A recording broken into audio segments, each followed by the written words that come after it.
குறிப்பா வந்து கல்வித்துறையில June 1 school opening. அதுக்காக சிஓ டிஸ்ட்ரிக்ட் லெவல்ல உள்ள கட்டடங்கள் கரெக்டா இருக்கா, தென் சுகாதாரம், அதுக்கப்புறம் கழிப்பிடம், குடிநீர் இதெல்லாம் சரி பண்ணுங்கிற அறிவுறுத்தல் பண்ணாங்க.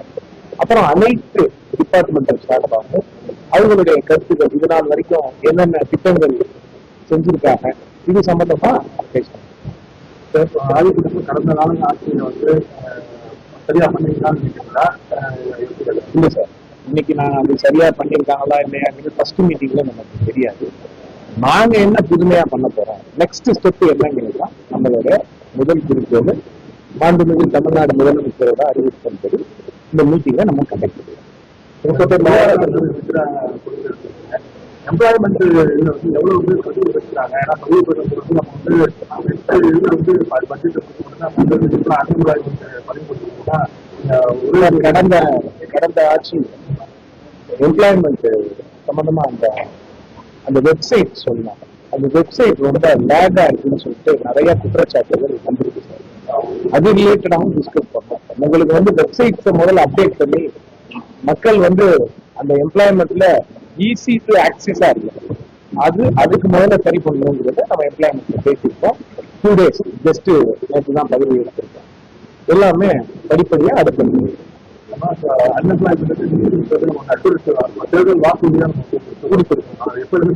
அதுதான் சார். அது மேனிஃபெஸ்டோல என்ன கொடுத்திருக்கோமோ அதெல்லாம் முதலமைச்சர்கிட்ட கலந்து பேசி துறையினுடைய ஐஏஎஸ் அமைச்சர் எல்லாம் சேர்ந்து பேசி அடுத்த மக்களோட கோரிக்கையும் நம்மளுடைய தேர்தல் வாக்குறுதியும் எது நிறைவேற்றப்படுமோ அதுக்கு பேசும். பல்வேறு தனியார் நிறுவனங்கள்ல குழந்தை தொழிலாளர்கள் ஒழிப்பும் நம்ம சொல்லாங்க. குழந்தை தொழிலாளர்களுக்கும் வந்து நம்ம கண்டிப்பாக பார்க்கணும். அதை தடுக்க கண்டிப்பா சார், குழந்தை தொழிலாளிகள் இருக்கிற இடத்துல இன்ஸ்பெக்ஷன் போக சொல்லியிருக்கோம். கண்டிப்பா அதை முற்றிலும் முழுமையாக நம்மளுடைய ஆட்சியில, அது எனது துறையில முதலமைச்சர் அறிவுறுத்தினபடி கண்டிப்பா அதை நான் கிளியர் செய்வேன். அது மட்டும் இல்லாம சிறு குறு அனைத்து கடைகளுக்கும் கரெக்டா லெட்ஜர் மெயின்டைன் பண்றாங்களா, அந்த லேபர்ஸ்க்கு கரெக்டா அவங்களுக்கு உண்டான எல்லாமே கரெக்டா நடக்குதா, அது சம்பந்தமாகவும் பேசியிருக்கோம் சார். அதையும் நம்ம தனியார் வேலைவாய்ப்பு தனியார் துறையில் வந்து இடஒதுக்கீடு கொண்டு வரணும் சென்ற ஆட்சியில சொன்னாங்க. அது சரியா நடைமுறைப்படுத்தல. நம்ம ஆட்சியில் என்ன செய்யணும் இல்லை சார், அது சம்பந்தமா எல்லாமே ஒரு நேற்று தான் நம்ம துறை சார்ந்து பதவி ஏற்படுத்தோம்.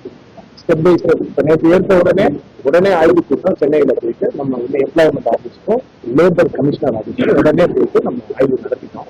தென் இன்னைக்கு வந்து கேம்ப் புதுக்கோட்டை டிஸ்ட்ரிக்ட் கலெக்டரேட்ல அடுத்த புதுக்கோட்டை டிஸ்ட்ரிக்ட் சம்பந்தமா என்னென்ன இந்த துறைகள்ல 6 தொகுதிக்கு என்னென்ன நம்ம இது நாள் வரைக்கும் பெண்டிங் இருக்கு, இதுக்கப்புறம் என்னென்ன செய்ய போறோம், இது நாள் வரைக்கும் எவ்வளவு ஃபண்ட்ஸ் இருக்கு, இது சம்பந்தமா பேசிட்டு இருக்கோம். இளைஞர்கள் ஆதரவோடு ஆட்சிகள் செய்வீங்க. ஏகப்பட்ட பல லட்சம் நிலைகள் கிடைச்ச வேலை இந்த திறன் மேம்பாடு கண்டிப்பா சார். அதுதான் எம்ப்ளாய்மெண்ட் உங்களுக்கு தெரியும். இளைஞர்களுக்கான அரசு தான் நம்ம அரசு.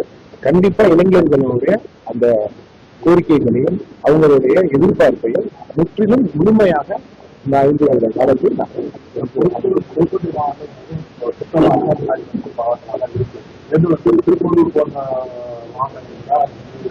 வேலைக்கு போறாங்க. புதுக்கோட்டை டிஸ்ட்ரிக்ட்ல நம்ம தொழிலாளர்கள் புதுக்கோட்டையிலேயே தொழிற்சாலை கண்டிப்பா கொண்டு வரும் சார். கண்டிப்பா முதலமைச்சர்கிட்ட பேசி நம்ம துறை சார்ந்து பேசி நம்ம புதுக்கோட்டை மாவட்டம் இதனால் வரைக்குமே பெரிய வளர்ச்சி கிடையாது, பெரிய தொழிற்சாலை கிடையாது. உறுதியா நம்ம அதுக்கான பணியையும் செய்வோம். புதுக்கோட்டை மாவட்டம் கண்டிப்பா அந்த காவேரி குண்டார் திட்டத்திற்கு தான் சார் முழுமையா. ஏன்னா பல ஊர்கள்ல சார், பல தொகுதிகளில் இன்னும் காசு கொடுத்து தண்ணி வாங்கி குடிக்கிற அவலநிலை கடந்த ஆட்சியில இருந்துச்சு. இப்போ நம்ம புதுசா ஏற்படுத்தோம். அதுக்கான பணிகளை அந்த துறையின் சம்பந்தமா எடுத்துட்டு நம்ம உறுதியா நம்மளால முடிஞ்சதை செஞ்சு கொடுத்தோம் சார். மக்களோட எதிர்பார்ப்பை கண்டிப்பா நம்ம நிறைவேற்றோம். அதனை தொடர்ந்து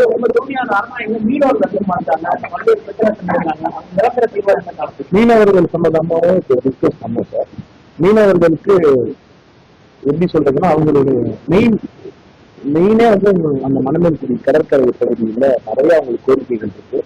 அவங்க கோரிக்கைகள் என்னென்ன கொடுத்துருக்காங்க, என்கிட்ட கொடுத்தாங்க.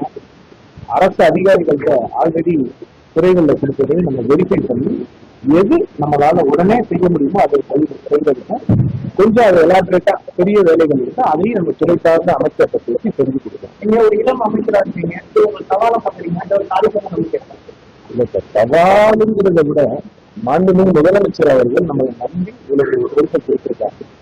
இந்த சவாலுங்கிறத விட என்னுடைய கடமையா பார்க்கிறேன்.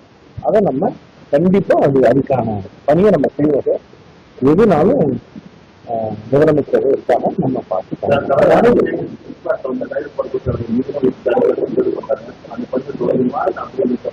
அதுதான் சார், அதுக்கான பணி என்னங்கிறத நம்ம லாஸ்ட் இயர்ல கடந்த ஆட்சியில என்ன பண்ணிருக்காங்கிறத நம்ம விரிவா எல்லாமே எடுத்து ஃபர்ஸ்ட் இன்னைக்கு தானே சார் ஃபர்ஸ்ட் இன்ட்ரடக்ஷன். ஸோ போக போக எல்லாமே சார் அனைத்து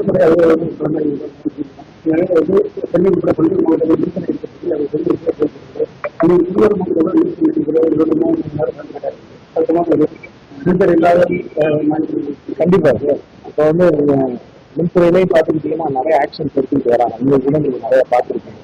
ஸோ 2-3 days தான் ஆகுது. அதுக்கான பணியை கண்டிப்பா செய்யணும். மக்களுக்கு நம்ம மேல முழுமையான நம்பிக்கை இருக்கு. அதை எதிர்பார்த்தா நாங்க கண்டிப்பா செய்வோம். தேங்க்யூ.